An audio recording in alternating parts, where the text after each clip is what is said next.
Okay, so most of us in here have our license, and we've all driven on the road numerous of times, and we've all came encountered with occasional new teen driver things that can go 50 in like a 30-mile zone, or the people on their cell phones that want to flip them off because they're just swerving everywhere. And of course, we know the other type of driver, which is the people that like to go 20 in a 50-mile zone. In other words, they're known as the elderly.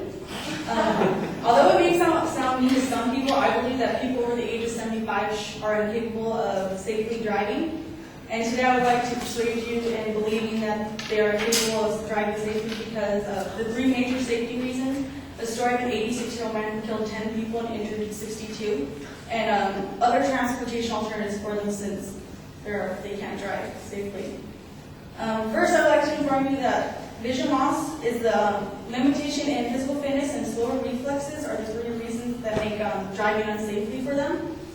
When it comes to determining if an elder is no longer safe on the road, it is a heart-wrenching process for them and as well as their family. But avoiding it can cause is a major problem because it's unsafe for them.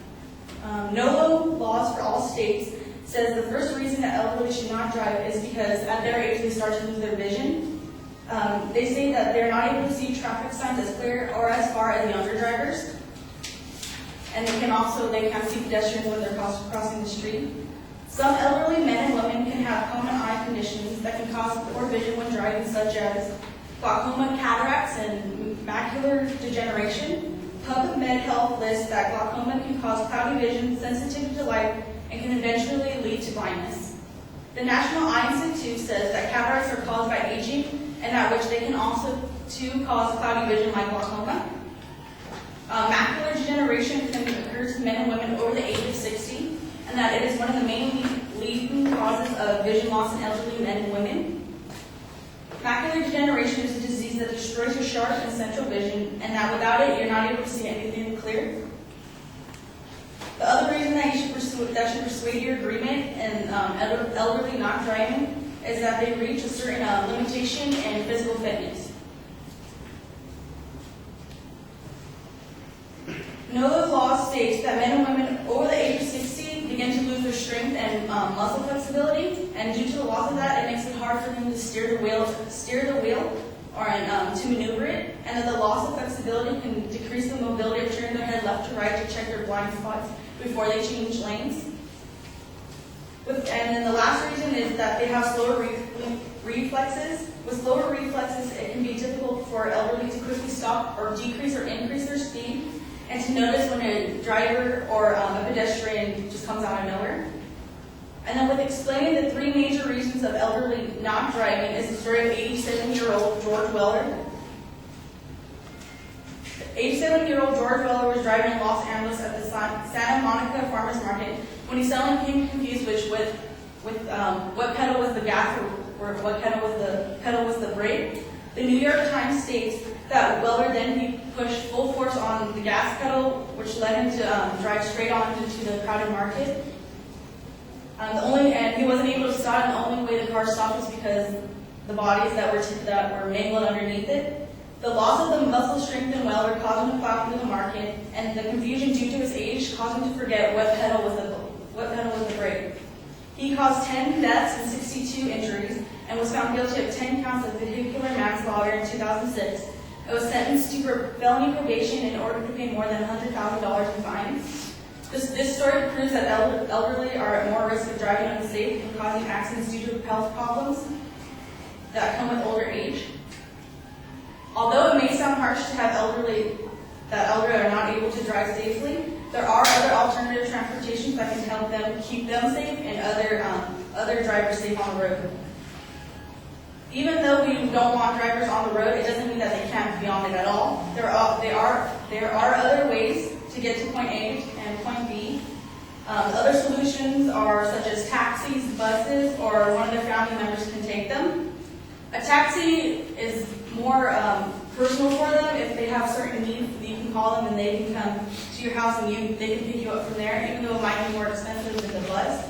But for the bus, it's more harder for elderly to even get there because sometimes they can't walk far distances. But it is cheaper compared to a taxi.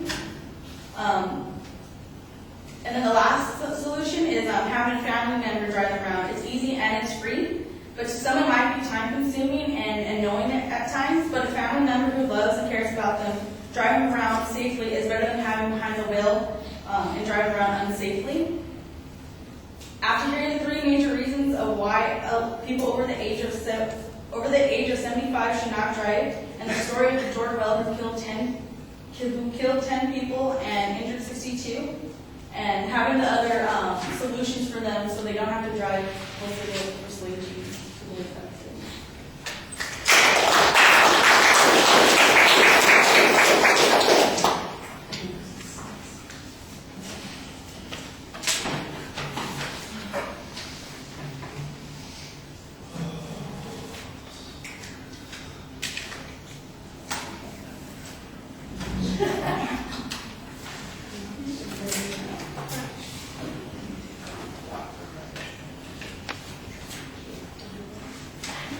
Veronica, what did you think?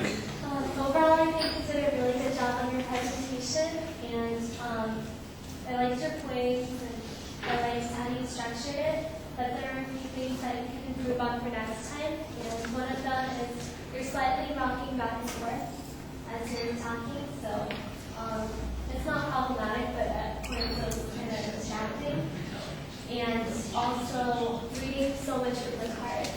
I think that you do a lot better job when you're actually talking to us than when you're reading.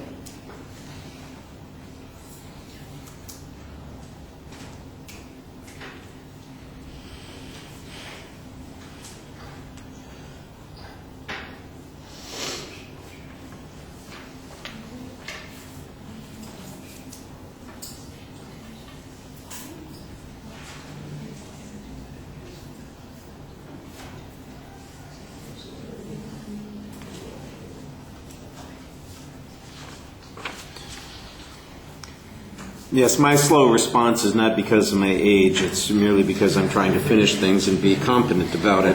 I thought it was a little strange that you start off with an example that goes the opposite direction, talks about youth drivers, and then you kind of switch gears very quickly and drop in on the elderly. And I think maybe you want to... I know you were saving the story of Weller until the end, but it seems to me like that would make a natural attention device to use at the beginning of the speech. You can come back to it again later on, and then you don't have the distraction of having zigged and zagged right at the beginning. I thought there was a good setup of what the secondary issues were. Your secondary claims, though, they're not really stated as claims. They just sound like topic areas, and you do want to be a little smoother in setting up the argument, so you want more declarative statements there. Your internal signposting is okay. You have a lot of information about the eye problems that elderly people have, and the relationship to age, I think, is pretty straightforward. What's missing here is some attempt to quantify how widespread those problems are as people get old. For example, you mentioned cataracts and glaucoma and macular degeneration. Well, what percentage of people over 65 have those issues? If it's 2% of the population, then I'm not sure that you've got a very safe generalization here. You seem like you were using this as a way of discriminating against a group of people. On the other hand, if it's 70% of the population over 65 has these kinds of issues, then we've got a good standard for making a decision about when we ought to start restricting people's ability to drive. That's one of the things that's also missing. There's not really a process for figuring out what when people are not going to be allowed to drive anymore. Are we going to establish a particular point in time? So, for example, when people turn 65, they lose their license, and that's the point at which they're no longer allowed to drive? Or is it going to be that they have to pass some kind of test? There's never any explanation of that, and I think that that's something that's a little bit low-key. The problem that I have with the Weller example isn't that it's not a good example. It is a good example, but it's only an example. Where's the statistical information that talks about how much more frequently elderly drivers are committing these horrible kinds of accidents or result in premature death, the frequency with which they're involved in some kind of consequence? If you've got some data on that, I think that your argument would be a lot stronger, especially since you start off with the example. And again, I hate to go back to the attention device again, but you've got that visualization of people who are learning to drive who have vastly probably greater